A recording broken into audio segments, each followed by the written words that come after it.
Bienvenue au centre évangélique L'Arche de l'Alliance.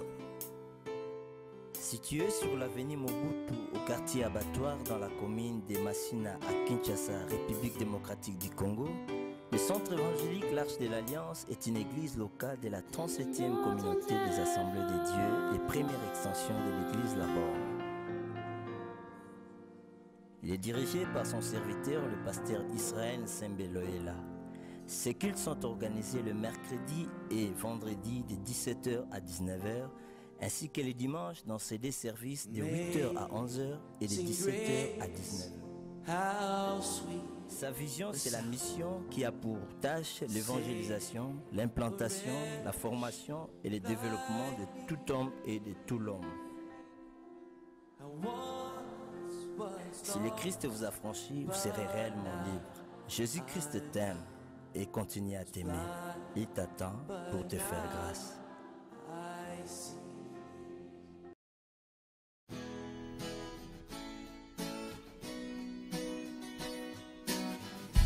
Je crois en Jésus. Papa, des informations doctrinales. Que la vie coule, Seigneur, au travers de ce cœurs assoiffés. Oh Seigneur, ramollis nos cœurs par le feu de ton esprit. Alléluia. Alléluia. Nous t'apportons nos cœurs. Nous t'apportons ce cœur rempli de la foi en toi. Et des mots de parole ne sauraient exprimer. Alléluia. Reandorobo Shara. Yakandara Barababa Shatanaba. Yondorobo Sherebeke.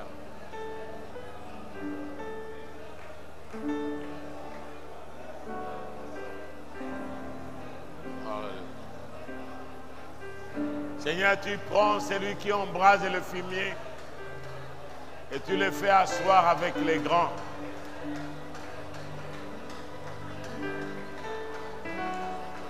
C'est toi qui rends le faible fort.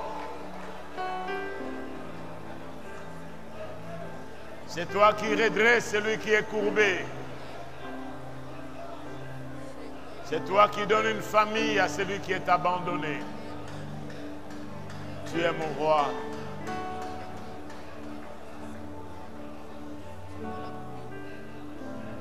Merci Seigneur.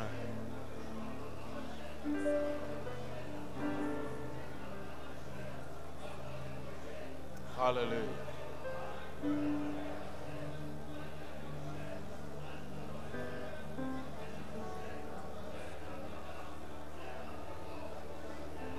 Alléluia. Merci Seigneur.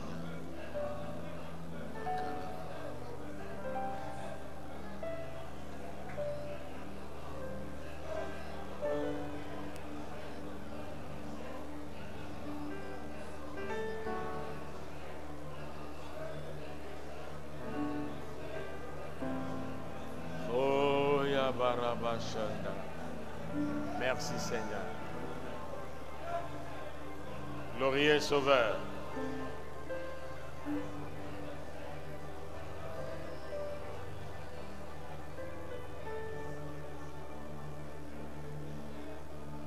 Tu es venu.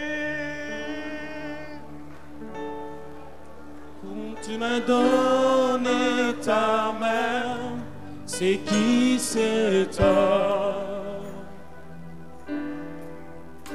qui domine sur les hommes, c'est Jésus le roi de rois. Je t'ai perdu, au milieu d'une tempête, au milieu d'une tempête, tu es venu, tu m'as donné ta main, Tu m'as donné ta main. C'est qui cet homme?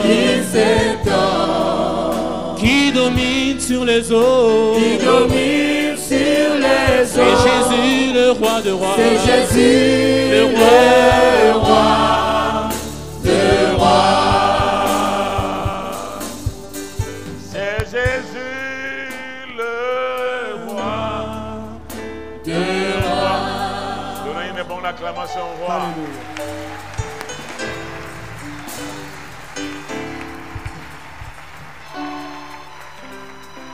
Pour asseoir.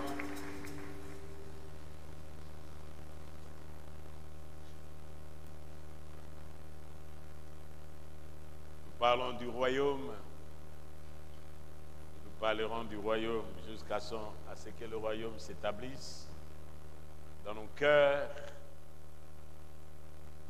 parmi nous, au milieu de nous, et ce royaume qui revient bientôt parce que le roi revient.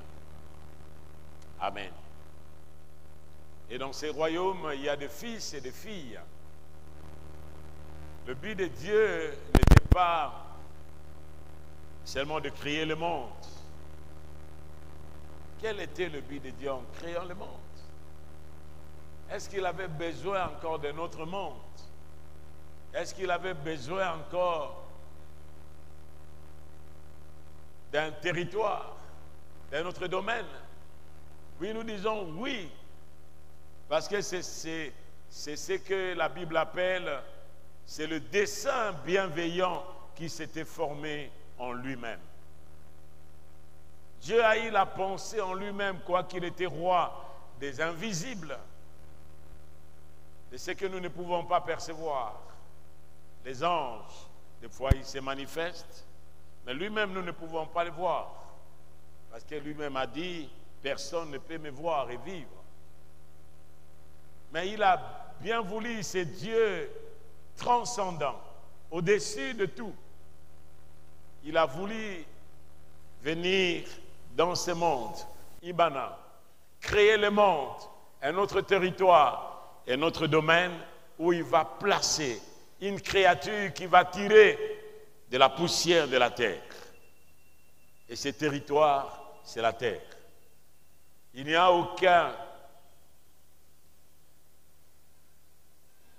aucune autre planète qui est habitée. Même s'il y a des ovnis, même s'il y a des extraterrestres, il n'y a aucune planète habitée par des êtres vivants comme vous et moi. C'est la terre. Amen. Et cette terre, Dieu l'a voulu que ce soit l'extension de son royaume.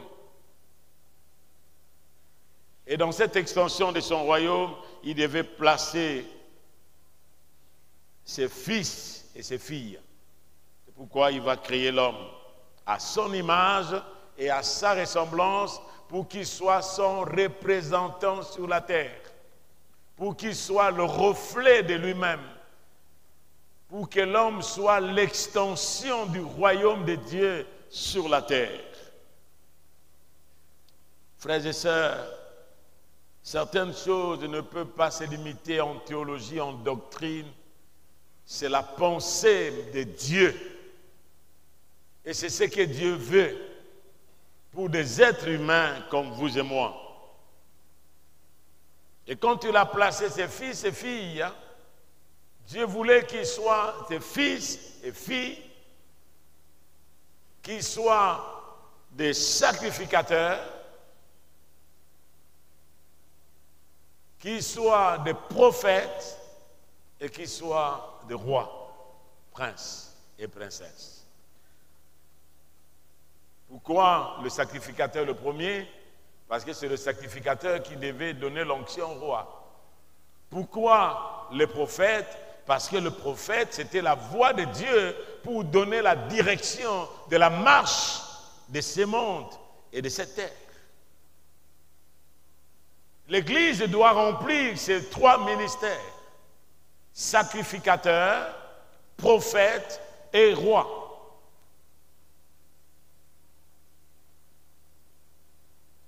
Dans un seul homme seulement, Adam. C'est ce que Dieu voulait. Mais quoi qu'Adam a échoué, mais Dieu a voulu, dans son omniscience, pour que ces 3 ministères soient remplis par une seule personne, qui était le prototype. Adam était le prototype du vrai qui était au ciel.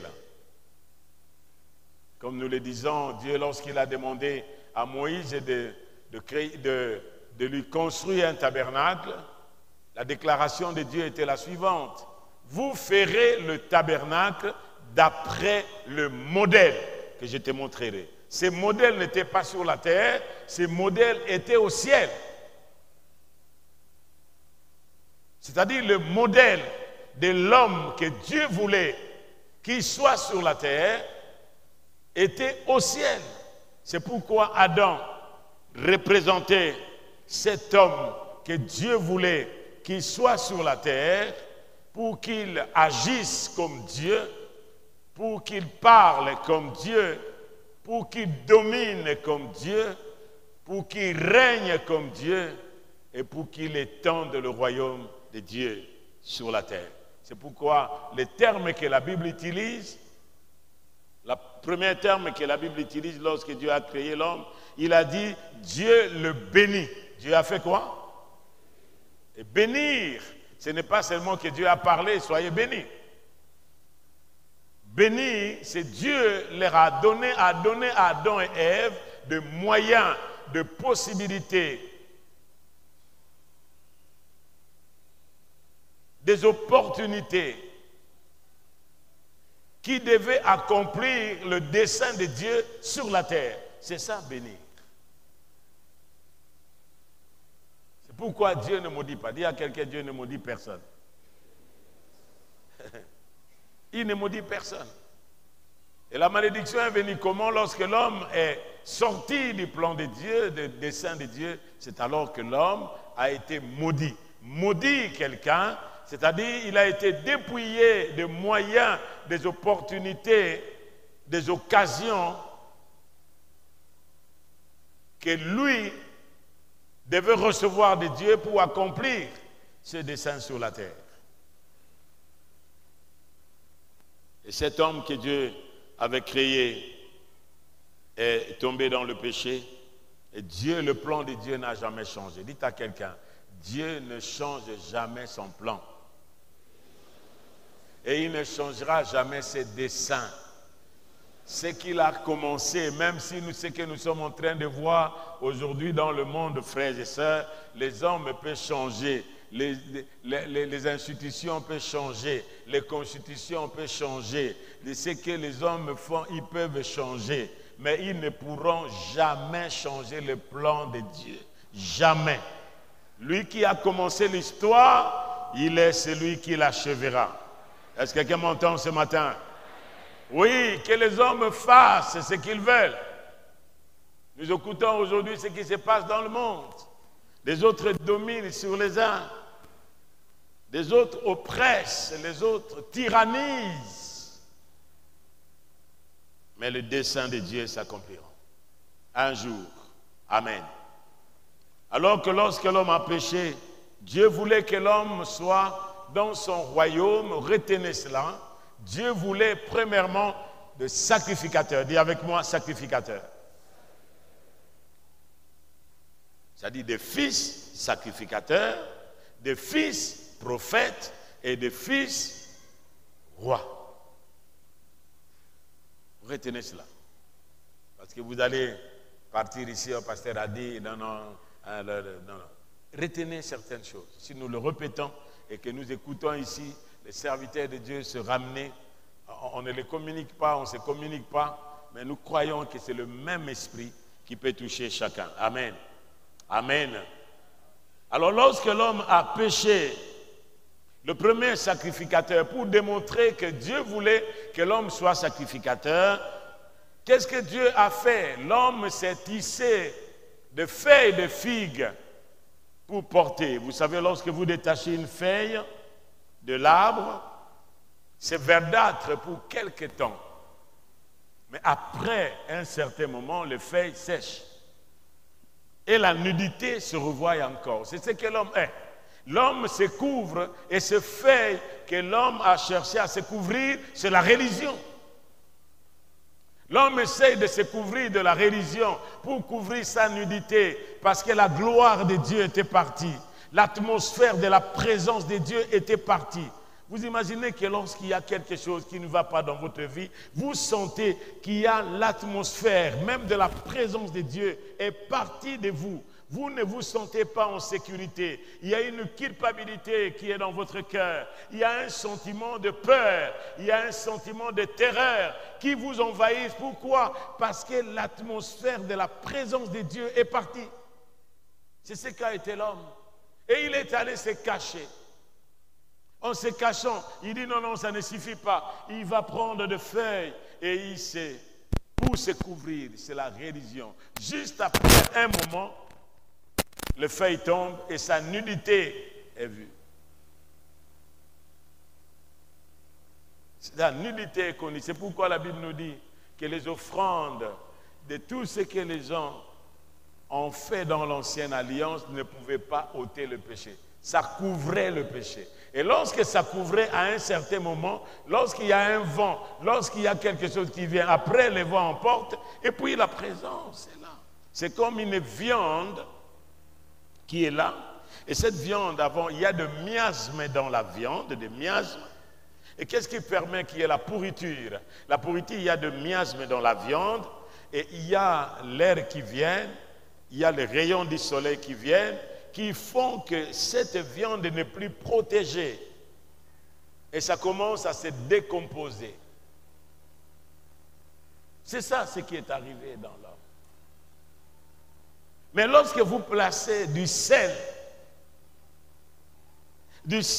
fait en sorte que des miasmes qui sont dans la viande, avec les rayons soleil, le sel va se dissoudre et ça va permettre avec la puissance, la force du sel va permettre à ce que la viande soit sécurisée contre la pourriture.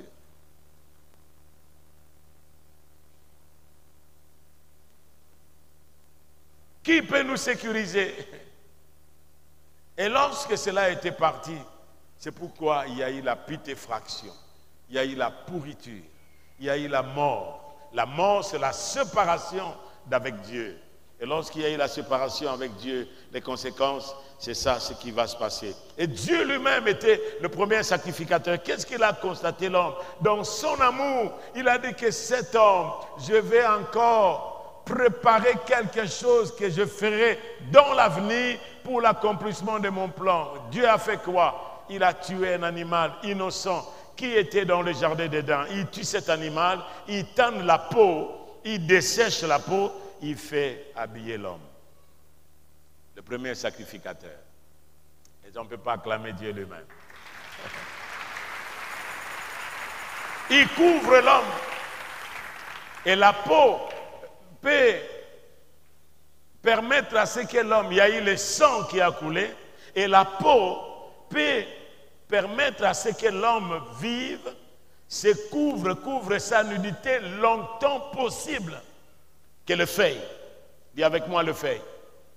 Le feuille, c'est la religion. La religion. C'est pourquoi vous voyez, moi je prie. Vous priez qui? Même les démons prient aussi, mais ils tremblent, ils craignent. C'est la religion. Les gens se couvrent, mais la réalité du mal, la réalité du péché est continuellement là. Dieu lui-même, c'est pourquoi il est le souverain sacrificateur au travers de son fils. Il était sacrificateur. Il voulait que ses fils soient des sacrificateurs. Et regarde ici, dans le texte que nous voulons partager ce matin, l'offrande des deux premiers sacrificateurs terrestres et la réponse de Dieu. C'est ça ce que nous pouvons parler. Les deux premiers sacrificateurs, c'était qui? Ils vont présenter aussi leur offrande. Les deux premiers sacrificateurs. Dis avec moi, les deux premiers sacrificateurs terrestres. Qui sont venus comme vous et moi ce matin nous sommes venus ici, il n'y a pas 3 personnes qui sont venues ce matin. Nous sommes venus ce matin 2 sacrificateurs terrestres pour présenter à Dieu notre offrande. Mais le problème, ce n'est pas l'offrande.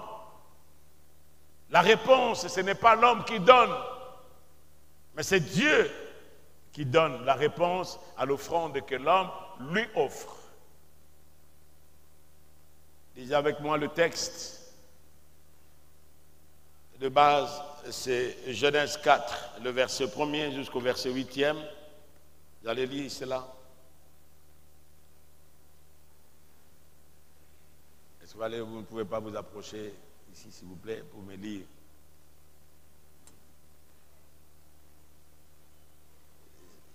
Cette lampe chauffe ma tête. Genèse 4, à partir du verset 1er, nous lisons notre Seigneur, la Bible dit, Adam connut Ève, sa femme. Elle conçut et enfanta Caïn, et elle dit, j'ai formé un homme avec l'aide de l'Éternel. Elle enfanta encore son frère Abel. Abel fut berger et Caïn fut le laboureur.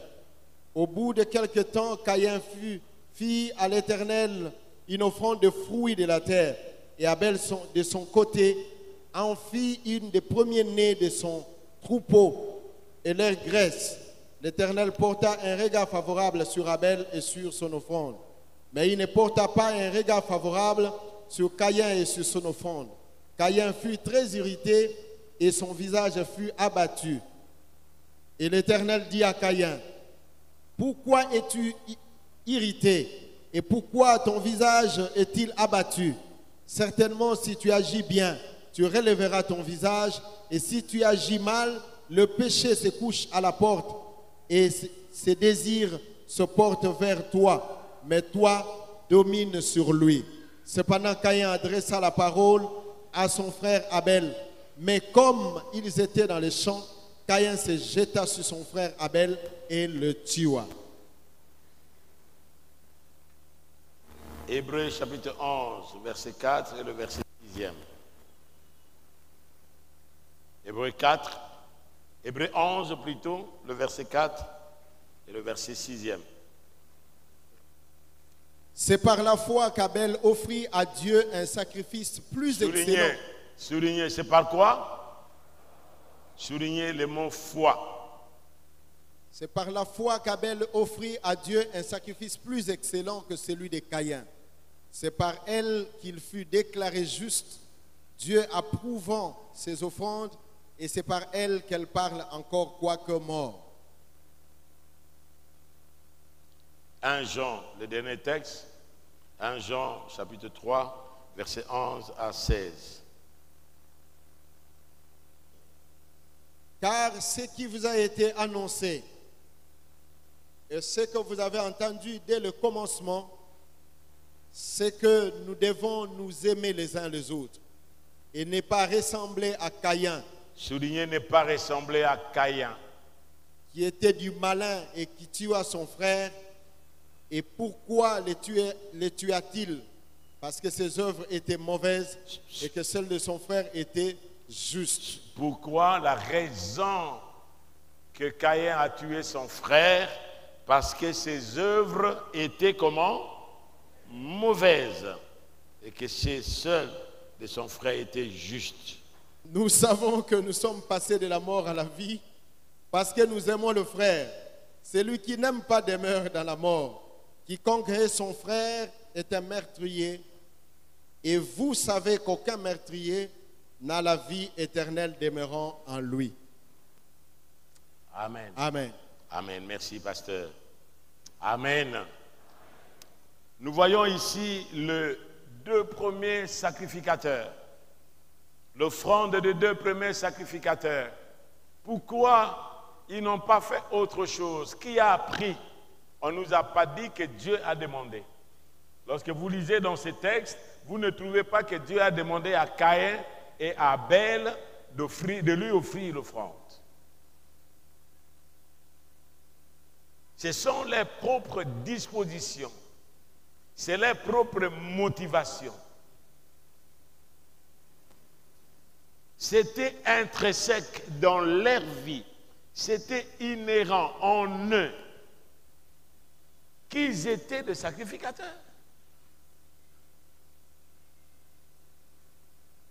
Vérifiez cela dans la parole de Dieu.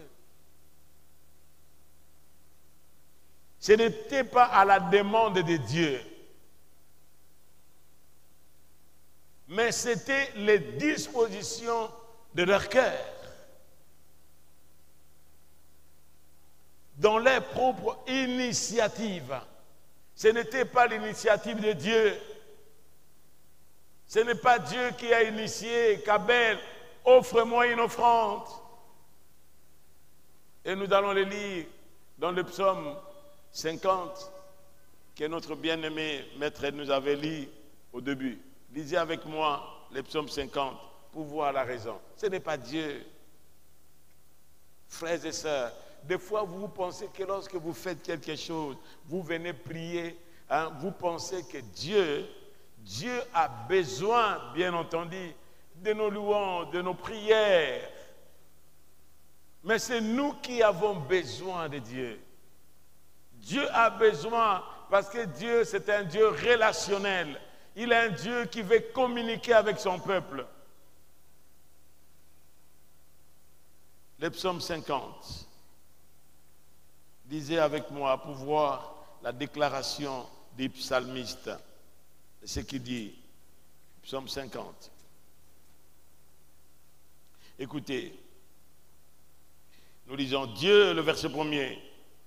Dieu, l'Éternel parle. Waouh! C'est là que nous trouvons la manifestation de la divinité et de la Trinité de Dieu. Amen. Dieu, l'Éternel parle et convoque la terre. Depuis le soleil levant jusqu'au soleil couchant, de Sion, beauté parfaite, Dieu resplendit. Il vient, notre Dieu. Il ne reste pas en silence. Devant lui, il y a un feu dévorant. Autour de lui, une violente tempête. Il crie vers les cieux en haut et vers la terre pour juger son peuple. Rassemblez-moi qui?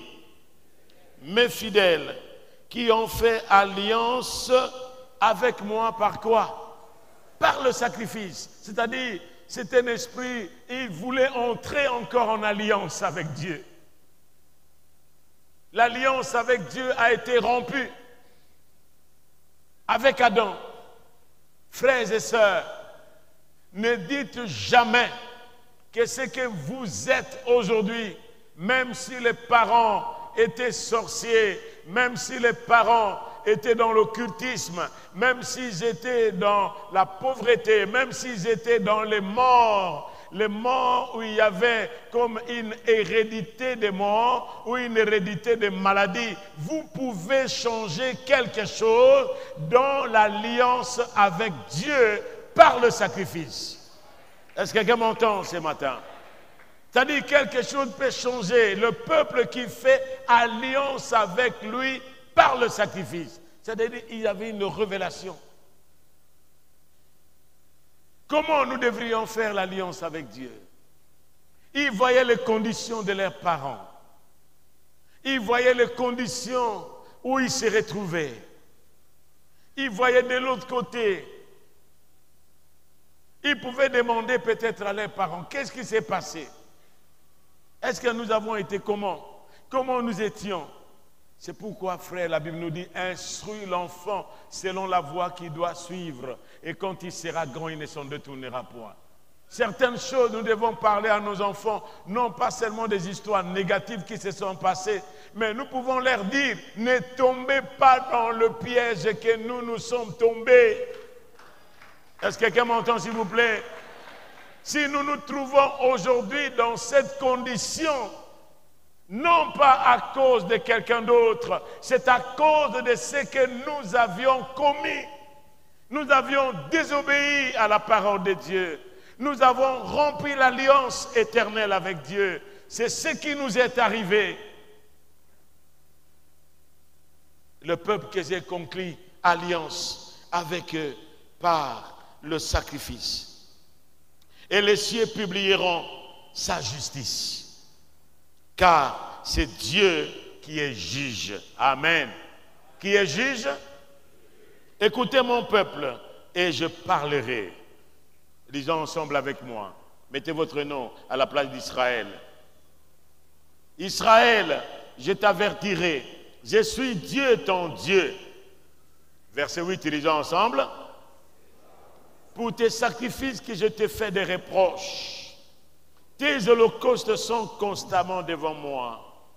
Je ne prends pas plaisir, je ne prendrai pas de taureaux dans ta maison, ni de boucs dans tes bergeries.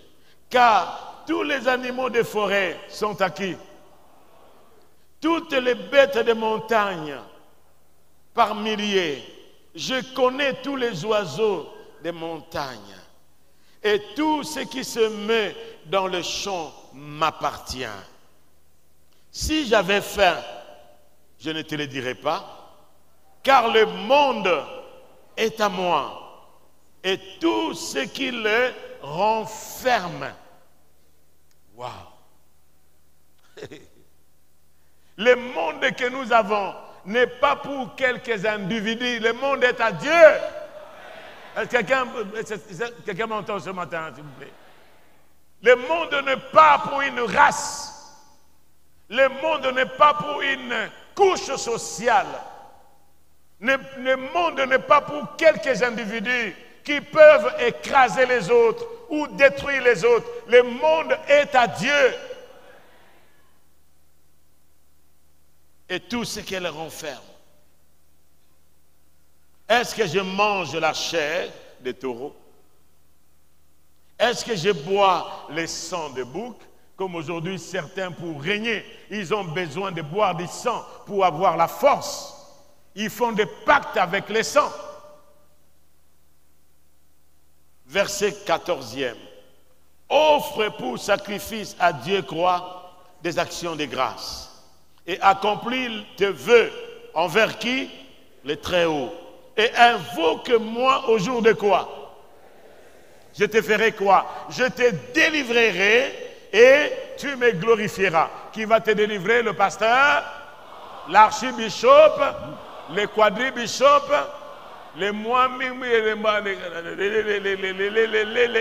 il va te délivrer. C'est l'Éternel qui délivre. Lorsque vous venez ici à l'Arche, frères et sœurs, et que vous nous voyez parler, ce n'est pas l'homme qui est là, c'est celui qui habite, l'homme qui parle et qui peut vous délivrer. Waouh, c'est la différence. Est-ce que vous avez compris ça? Ce n'est pas moi qui peux vous délivrer, mais c'est l'homme qui habite. C'est Dieu qui habite cet homme qui délivre. Mais pourquoi vous confiez-vous dans l'homme? Pourquoi honorez-vous l'homme plus que Dieu? Pourquoi glorifier l'homme plus que Dieu? Invoque-moi au jour de la détresse. Et Dieu dit aux méchants, quoi donc? Tu énumères quoi? Mes lois. Tu as mon alliance. Où c'est? À la bouche. Toi qui hais les avis et qui jettes mes paroles derrière toi. Si tu vois un voleur, tu te plais avec lui. Et ta part est avec qui? Est avec les adultères, quels que soient les adultères physiques ou les adultères spirituels. Tu livres ta bouche au mal et ta langue est un tissu de tromperie. Tu t'assais et tu parles contre qui? Contre ton frère. Tu diffames le fils de ta mère. Voilà ce que tu as fait. Je me suis tu. Tu t'es imaginé que je te ressemblais. Mais je vais te reprendre et tout mettre sous tes yeux. C'est ce que Dieu a fait avec Caïn. Il a mis ce qu'il était dans le cœur sous ses yeux. Et il a vu cela. Prenez donc garde, vous qui oubliez Dieu, de peur que je ne déchire sans que personne ne délivre. Celui qui offre pour sacrifice des actions de grâce me glorifie. Et celui qui veille sur sa voix, je ferai voir le salut de Dieu. Nous disons Amen. Voilà ce que Dieu voulait. Ce n'était pas l'initiative de Dieu, mais l'initiative de ces... La Bible nous dit qui a offert le premier. Elle enfanta deux. Revenons dans notre texte. Abel fit un berger, Caïn fit laboureur. Au bout de quelques temps, c'est Caïn qui fit à l'Éternel une offrande des fruits de la terre. Caïn a pris l'initiative d'offrir au Seigneur, soulignez bien, offrir au Seigneur le fruit de la terre. Regarde la différence. Soulignez ça. Une offrande de fruits de la terre. Et regardez le verset 4e. Et Abel, de son côté, frères et sœurs, nous pouvons nous rassembler ici ensemble, mais nous venons d'abord chacun de son côté. Même si nous dormons à la même maison, avec nos épouses, avec nos enfants, mais nous venons chacun de son côté dans la présence de Dieu. Écoutez Abel. Abel de son côté en fit une de première-née. Waouh! Vous voyez la différence? On n'a pas dit que Caïn a offert le premier des prémices de ce qu'il avait planté. Mais il a dit seulement l'offrande. Mais ici, on précise, le premier-né de son troupeau et de leur graisse, l'Éternel porta un regard favorable sur Abel et sur son offrande. Le problème se situe où? Il y a une nuance. On peut apporter l'offrande. C'est pourquoi, frères et sœurs, nous parlons dans l'Église que la dîme, ce n'est pas un impôt. Le mot dîme, étymologiquement parlant, c'est le premier d'eux. Est-ce que quelqu'un m'entend? Est-ce que quelqu'un m'entend ce matin? C'est le premier d'eux. Avant que je ne fasse quoi que ce soit, avant que je ne fasse quoi que ce soit, j'aimerais offrir d'abord le premier d'eux. Ce n'est pas seulement l'argent. Nous avons été en Afrique de l'Ouest et nous avons vu le jour où il y a la récolte de véhicules et de véhicules venir, comme nous étions là, des fermiers qui viennent avec les ignames, les autres viennent avec tous ces des vaches, les autres viennent avec quoi que ce soit. Et au niveau de l'église, les autres viennent, ils apportent ça. Et là, à la fin du culte, ils vont, parce qu'ils ont apporté à l'Éternel, les frères et sœurs vont acheter pour mettre l'argent pour la mission, pour placer l'argent, pour soutenir l'œuvre du Seigneur quelque part. C'est le premier d'eux. Deuxièmement, j'aimerais vous dire que la dîme, ce n'est pas la loi. C'est une disposition du cœur, parce que la dîme a été donnée par Abraham. Moi, je crois que le premier qui a donné la dîme, c'était Abel. Mais on nous parle qu'Adam a donné le premier. Mais c'est Abel qui a donné le premier-né, parce que Dieu demandait à Israël toujours le premier-né de tout ce qu'ils avaient comme sacrifice. En Égypte, pourquoi Dieu a tué le premier-né? Et il a demandé l'agneau qui était le premier, l'agneau qui était le premier-né des agneaux, on le prend pour sacrifier à l'Éternel. C'est-à-dire l'Éternel qui est notre Dieu mérite le premier avant que nous puissions bénéficier de ce que nous avons. Est-ce que quelqu'un nous dit? Quelqu'un est avec moi ce matin? Pourquoi il est le premier? Celui qui me donne la force. Pourquoi il est le premier? Celui qui me donne la santé. Pourquoi il est le premier? Celui qui me donne le souffle de vie. Pourquoi il est le premier? Celui qui m'a donné l'intelligence. Et lorsque moi j'apporte, quel que soit mon argent, quel que soit ce que j'ai planté, je viens non pas seulement, Dieu ne voit pas ce que moi je lui offre, mais il voit les dispositions de mon cœur. C'est pourquoi il est dit, le premier point que nous puissions voir dans l'offrande d'Abel, c'est la foi. Amen. Et la Bible nous dit que sans la foi, nous ne pouvons plaire à Dieu que par la foi. La foi, c'est quoi? La foi, c'est une ferme assurance de choses que l'on espère. Une démonstration de celles que l'on ne voit pas. Je ne vois pas ça, mais je crois que mon Dieu est capable de faire quelque chose. Je ne vois pas encore que tout marche bien autour de moi. Je vois qu'il y a la maladie, mais je vois au-delà de la maladie la santé que le Seigneur peut me donner. Je vois que je n'ai pas de travail, mais je vois au-delà du manque de travail, parce que c'est Dieu qui l'a institué. Dieu me donnera le travail. Je vois, frères et sœurs, nous ne pouvons pas mettre d'abord le travail, le mariage, le premier. Nous mettons d'abord Dieu le premier.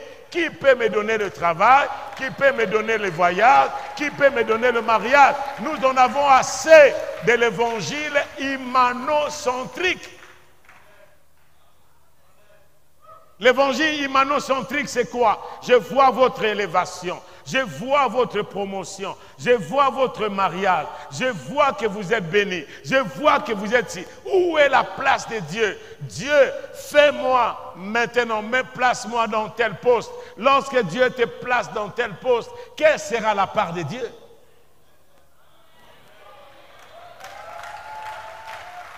Dieu, je veux la promotion. Lorsque tu seras promu, qu'est-ce que Dieu aura dans ta promotion?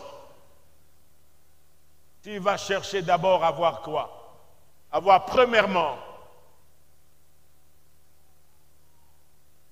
le bureau. Et lorsque vous avez le bureau, au-dessus du bureau, vous aurez besoin de tiroirs. Au-delà des tiroirs, vous aurez besoin de fardes. Des fardes et des classeurs. C'est pourquoi il y a certains frères, un pasteur, vraiment, je n'ai pas le temps. Maintenant, je suis vraiment bourré maintenant avec tout ce que j'ai là. Est-ce que je peux avoir le temps, pasteur? Ces gens qui font que vous n'ayez pas le temps pour le Seigneur, le jour où ils vont vous mettre à la porte, vous aurez le temps pour le Seigneur. C'est pourquoi, frère, maintenant, le Seigneur m'a mis à cœur. Je ne prierai pas pour la promotion d'un frère ou d'une sœur. Jamais. Lorsque vous venez dire, pasteur, priez pour ma promotion, ma question sera la suivante. Quelle sera la part de Dieu pour ta promotion? La part de Dieu, ce n'est pas seulement l'argent que vous allez avoir. La part de Dieu, c'est ton influence comme le sacrificateur, comme la lumière du monde, comme le cerf de la terre. Là que vous travaillez, ça c'est la part de Dieu d'abord. La part de Dieu, ce n'est pas les dîmes et les offrandes que vous allez apporter. Parce que l'or et l'argent lui appartiennent.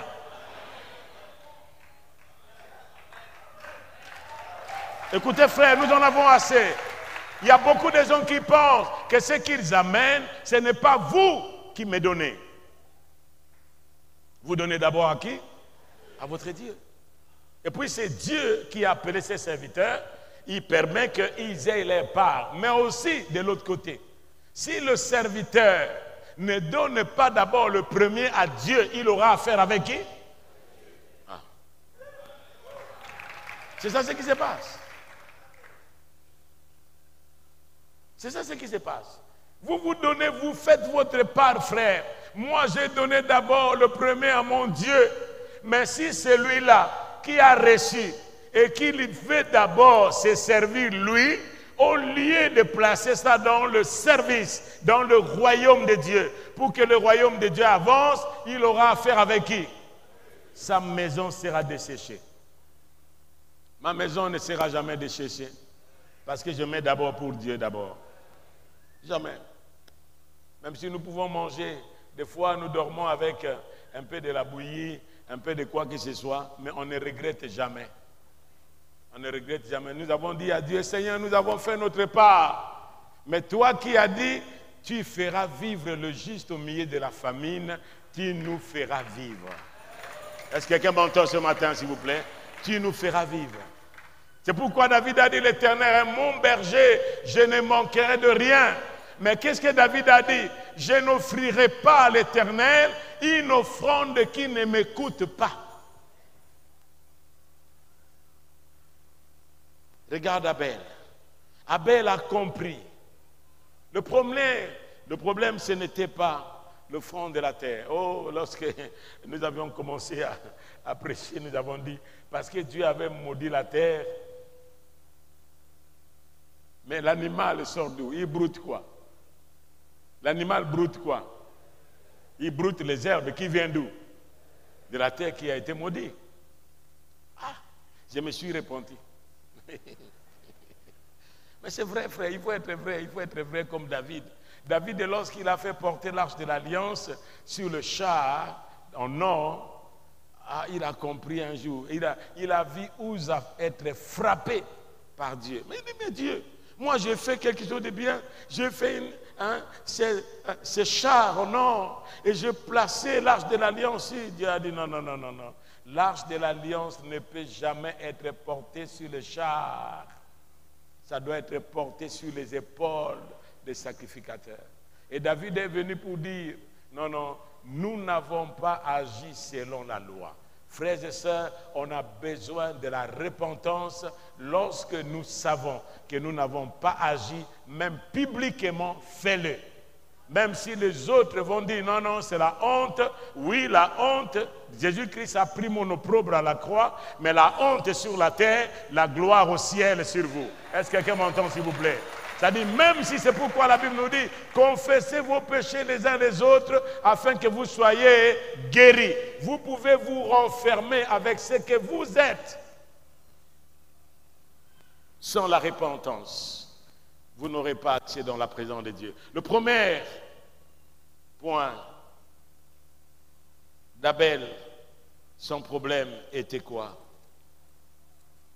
Vous savez, frères et sœurs, ici la foi est une substance. C'est ce que Dieu veut. Nous le faisons avec confiance. Nous l'aimons. Nous ne le voyons pas, mais nous l'aimons. Nous ne savons pas ce qu'il va faire, mais nous avons confiance. Vous avez quitté la maison parce que vous avez confiance. Vous êtes monté sur un véhicule dont vous ne connaissez même pas le chauffeur. Là, il va vous amener. Si ça sera peut-être le conducteur de 207. Hein?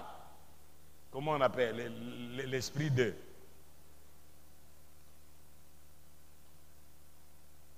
Mais vous êtes venus dans la présence de Dieu. Amen. Amen. Caïn. Sans la foi, nous ne pouvons pas plaire à notre Dieu. Deuxièmement, l'offrande qu'il a offerte, c'était le cœur. Le cœur.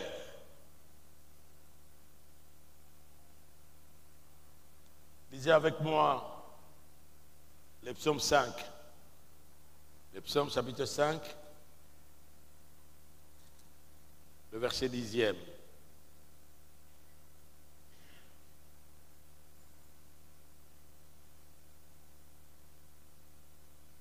Ok, nous pouvons commencer au verset 8e. Mais moi, par ta grande miséricorde, je vais où? Je vais où? À ta maison. Je me prosterne dans ton sein. Avec quoi? Avec crainte. Éternel, conduis-moi dans ta justice à cause de mes ennemis. Aplanis ta voie sous mes pas. Car il n'y a point de sincérité dans leur bouche. Leur cœur est rempli de quoi? Leur gosier est un sépulcre ouvert. Ils ont sur la langue des paroles flatteuses. Joël, chapitre 2, le verset 12e.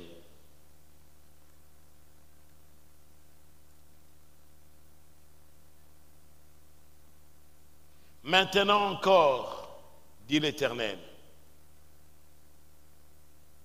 Lisez ensemble, Joël 2, 12.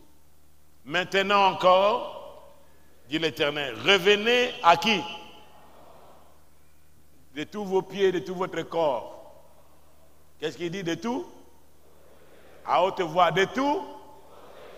Lorsque nous voulons revenir à Dieu, nous repentir, Dieu veut que nous puissions nous repentir de tout notre cœur. Dieu veut que nous venions ici pour l'adorer avec le cœur. C'est pourquoi la Bible nous dit que ce peuple m'honore de lèvres, mais leurs cœurs sont loin de moi.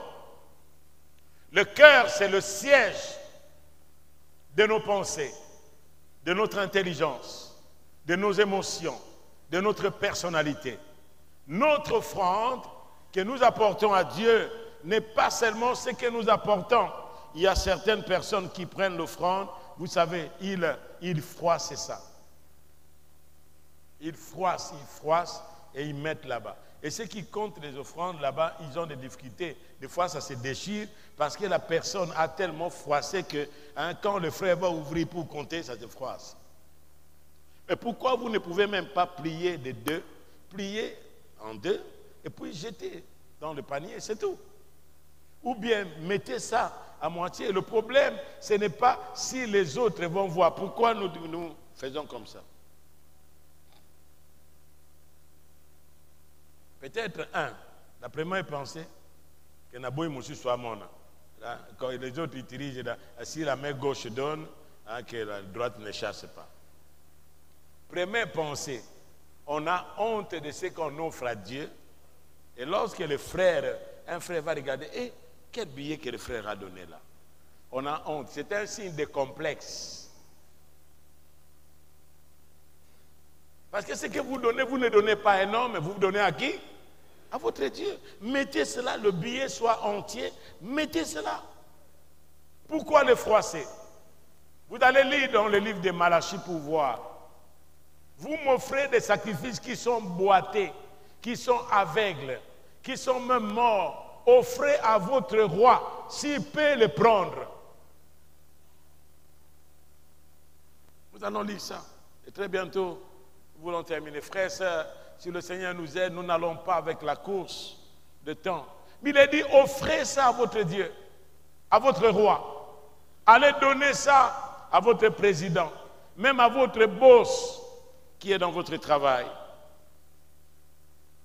Joël dit, revenez à moi de tout votre cœur, avec de jeûnes, avec de pleurs et de lamentations.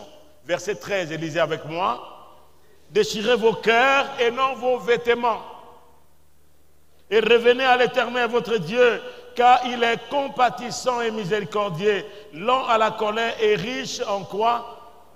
Il se répand des mots qu'il envoie. Même s'il a envoyé quelque chose, si nous venons à lui de tout notre cœur, comme Ézéchias, le prophète est venu lui annoncer que arrange ta maison, tu vas mourir.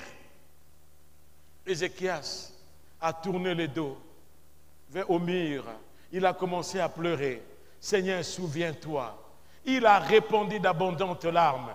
Et ces larmes venaient à cause de son émotion, de la présence de Dieu. Non pas seulement parce qu'il va mourir, mais il disait, Dieu, est-ce que les jours qui me sont destinés sont accomplis? Il disait à Dieu, Seigneur, souviens-toi de moi, même pour quelque chose que j'ai fait pour ta gloire. Et la Bible nous dit que Dieu a ajouté le jour. Malachie. Lisez avec moi le livre de Malachie.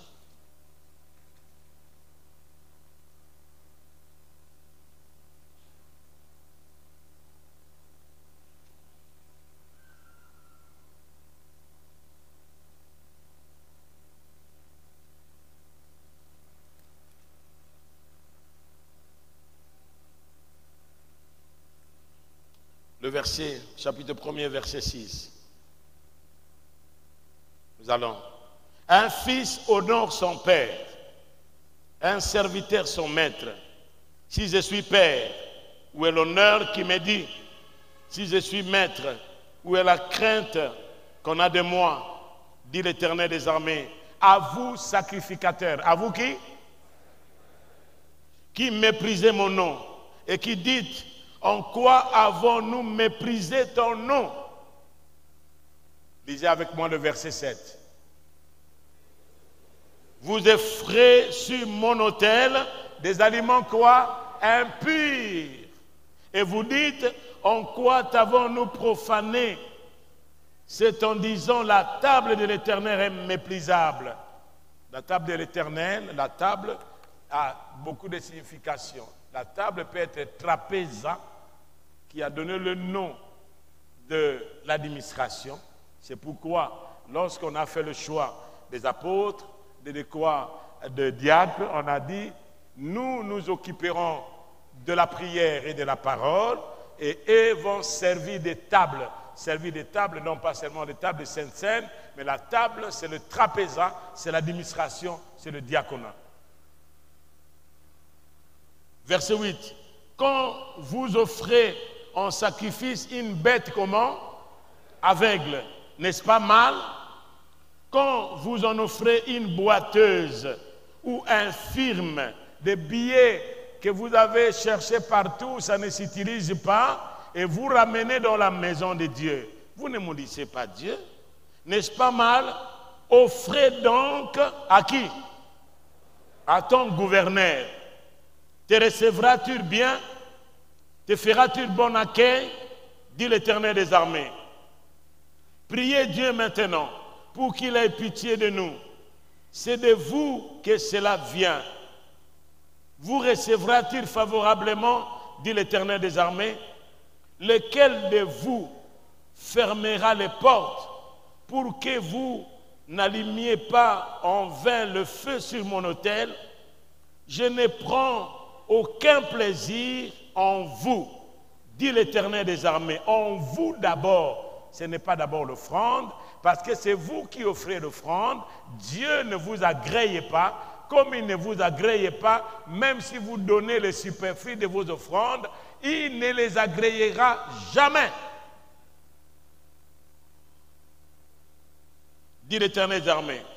Et les offrandes de votre main, je ne prendrai aucun plaisir en vous, c'est-à-dire la personne, dit l'Éternel des armées, et les offrandes, c'est une conjonction, n'est-ce pas ça?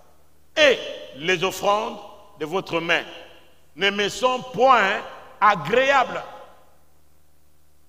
Car depuis le lever du soleil jusqu'à son couchant, mon nom est grand parmi les nations.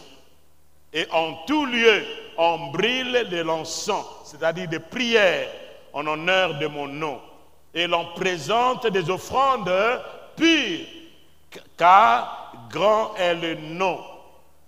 Et mon nom parmi les nations, dit l'Éternel. Mais vous le profanez en disant la table de l'Éternel est souillée. Et ce qu'elle rapporte est un aliment méprisable. Et vous dites, quelle fatigue! Et vous les dédaignez, dit l'Éternel des armées. Et cependant, vous amenez ce qui est dérobé, l'offrande dérobée. Bongo Moyibi. Boiteux et infirme. Et ce sont des offrandes que vous faites. Puis les agréez de vos mains, dit l'Éternel. Maudit soit le trompeur. Maudit soit qui? Qui a dans son troupeau un mâle et qui vous et sacrifie au Seigneur une bête chétive. Car je suis un grand roi, dit l'Éternel des armées, et mon nom est redoutable parmi les nations. Nous disons Amen. Allez continuer de lire ça à la maison, frères et sœurs. Ne pensez pas, frères et sœurs, que les Américains, les autres qui sont là-bas, ils ont plus que nous. Nous avons le même Dieu. C'est l'obéissance au principe de Dieu que Dieu importe. Qui importe à Dieu que ce que nous offrons. C'est pourquoi Dieu, Jésus-Christ était assis. Et lorsqu'on présentait les offrandes, il y a eu les autres qui ont donné de l'air superflu. Et le Seigneur était là à regarder. Vous imaginez le pasteur qui est assis là, il commence à regarder les offrandes. Et le pasteur a le koso, a cupide. Mais il cupide. Vous savez que dans la Bible, le Seigneur Jésus a parlé plus des offrandes, a parlé plus de l'argent. Dans la Bible. Il était assis et il regardait. Et le Seigneur lui-même va dire, parmi tous ceux qui ont donné, cette femme-là est venue seulement avec quelques deniers qu'elle avait. C'est ce qui lui restait. Mais elle dit, non, je vais offrir à mon Dieu. Et quand elle a pris ça, la Bible nous dit que Jésus a loué plus que la femme, qu'elle a donné plus que ceux qui ont donné de l'air superflu. Frères et sœurs, nous, serviteurs de Dieu, nous avons détruit l'Église. Nous n'avons pas enseigné la vérité. On a donné même des postes. On a donné des possibilités. Oh non, nous sommes dans les réunions de partenaires. Nous voulons faire des réunions de partenaires. Et des gens deviennent orgueilleux, des laïcs partenaires. Ce sont eux qui soutiennent le pasteur. Et le pasteur peut venir comme ce matin. Regardez mon ventre comment c'est entré. Parce qu'il n'y a pas de foufou à la maison. Sembe ne le fera jamais. Parce que ce n'est pas vous qui me nourrissez. Regardez les pantalons que je porte. Et le comité de partenaires, ce sont ceux-là qui décident ce que le pasteur peut parler, ce que le pasteur peut annoncer. La Bible nous dit que c'est dans la bouche du sacrificateur qu'on demande la loi. C'est dans la bouche du sacrificateur. Ce n'est pas que quelqu'un qui donne, parce qu'il donne, il a un mot à dire. Plus que la voix de Dieu dans l'église. Il est qui?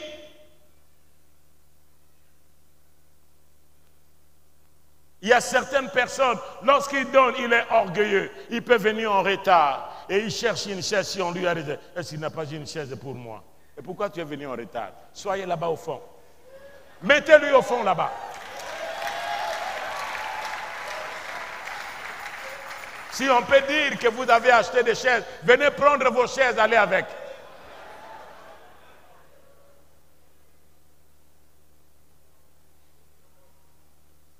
Le temps est venu, frères et sœurs. Dieu aime votre âme plus que vos biens. Parce que vos biens, vous allez les laisser sur la terre. Vous irez main vide. Vous n'emporterez rien. Il y a une dame qui est morte dernièrement. Elle avait beaucoup d'argent. Elle est morte. Mais elle a écrit seulement un mot. Je suis venu nu et je suis rentré nu. Et les richesses que je laisse, je les lègue aux humanitaires pour qu'on donne aux autres pauvres. Mais malheureusement, elle n'a pas dit que je reconnais Dieu. Elle a laissé seulement ses gestes de bienfaisance pour les autres. Frères et sœurs, pense à ta vie et pense à ton éternité. Pensons à nos vies et à notre éternité. C'est le temps maintenant, frères et sœurs, où nous pouvons nous repentir, nous serviteurs de Dieu. Surtout dans notre nation du Congo. Aujourd'hui, on a élevé les gens qui ne pouvaient pas être élevés, qui devaient être abaissés. On a honoré ceux-là qu'on ne pouvait pas honorer. Pourquoi? Parce qu'ils ont des moyens.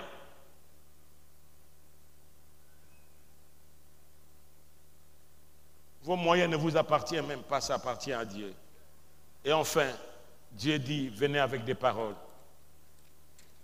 Osée chapitre 14, le verset 2e. Nous venons avec la foi. Nous venons avec quoi? Avec notre cœur, et nous venons avec les paroles. C'est pourquoi l'offrande d'Abel parle. Amen. Il a dit l'offrande d'Abel parle. C'est-à-dire votre offrande de cœur, de foi, peut parler devant Dieu, même si c'est minime. C'est pourquoi il y a des jeunes qui sont ici. Que le Seigneur vous bénisse. Nous avons vu quelques jeunes qui sont venus ici. Ils n'ont rien, mais ils ont dit, pasteur, à cause de ce qui est en train de se faire pour la mission, moi je vais souscrire. pour nos bien-aimés qui sont ici, alors que nous avons notre bourse d'excellence. Nous voulons aider les autres jeunes, non pas seulement parce qu'il y a beaucoup de demandes maintenant, même pour ceux qui ne sont pas dans la foi, ils commencent à venir à l'Arche, ils pensent qu'on va leur donner les bourses d'excellence. Non, non, non, nous allons donner. Il y a aussi, quelque part, moi j'ai vu, hein, il y a une bourse de solidarité. Je crois qu'ils ont triché ce qui est dans l'Arche. Ils ont fait un plagiat. Nous, notre bourse, c'était bien une bourse d'excellence de la foi en Jésus-Christ. Amen. Lisons Osée, le chapitre 14. Israël, reviens à l'Éternel, ton Dieu. Mettez votre nom, mettez votre nom. Mettez votre nom à haute voix. Mettez votre nom à haute voix. Encore une fois. Revenez à qui? Ça, c'est le vrai réveil. Le vrai réveil, c'est de retour à l'Éternel. Israël Nsembe, reviens à l'Éternel, ton Dieu, car tu es tombé par ton iniquité. Verset 2, lisons ensemble. Apportez avec vous quoi? Des paroles. Et revenez à qui? Et dites, pardonne toutes les iniquités. Et reçois-nous favorablement. Nous t'offrirons au lieu de quoi? Des taureaux, l'hommage de nos lèvres qui confessent son nom. C'est pourquoi Hébreu a dit, nous offrons à Dieu nos louanges, nos adorations. Alléluia. Alléluia. C'est pourquoi même pour venir dans la foi, même pour venir au Seigneur dans Romains 10, le verset 6, Romains, le chapitre 10e, le verset 6e, Romains. Alléluia.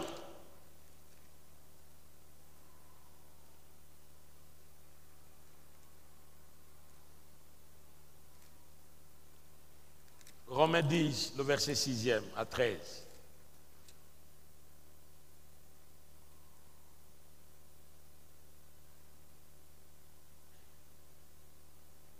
Mais voici comment parle la justice qui vient de la foi. La justice qui vient de quoi?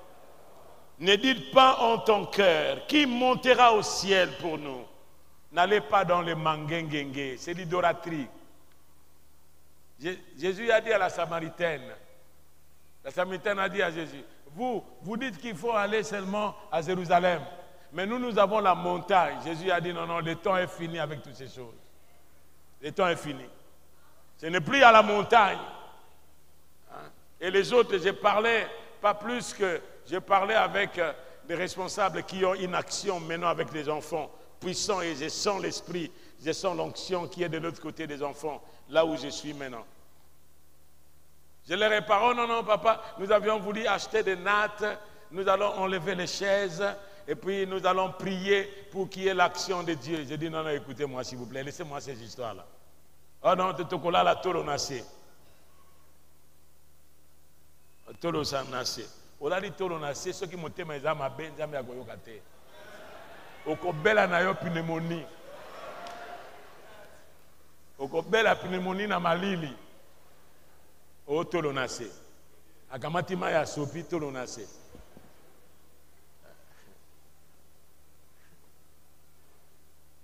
Et les autres, qu'est-ce qu'ils font? Ils prennent des granitos. Ils mettent là, et puis ils à genoux. Ils ont s'agenouiller. Tant qu'ils passent, mais où est le sacrifice de Jésus-Christ? Qu'est-ce que Jésus a fait? C'est le sang de Jésus qui nous purifie de tout péché. Il a dit, si nous confessons nos péchés, il est juste et fidèle pour nous les pardonner. Et le sang de Jésus pour ôter toute iniquité. Ce n'est pas les granitos, ce n'est pas fléchir les genoux devant un homme, depuis la porte jusqu'ici, vous ne serez jamais pardonné. Et on ne le fera jamais ici chez nous. Le frère qui me salue, je suis d'abord votre frère avant que je ne sois pasteur. Le pasteur, c'est un don que Jésus a donné. L'évangéliste, c'est un don. Docteur, c'est un don. Prophète, c'est un don. Mais la foi me fait frère le Fils de Dieu comme vous et moi. Ne dis pas qui descendra pour nous ou qui descendra dans l'abîme.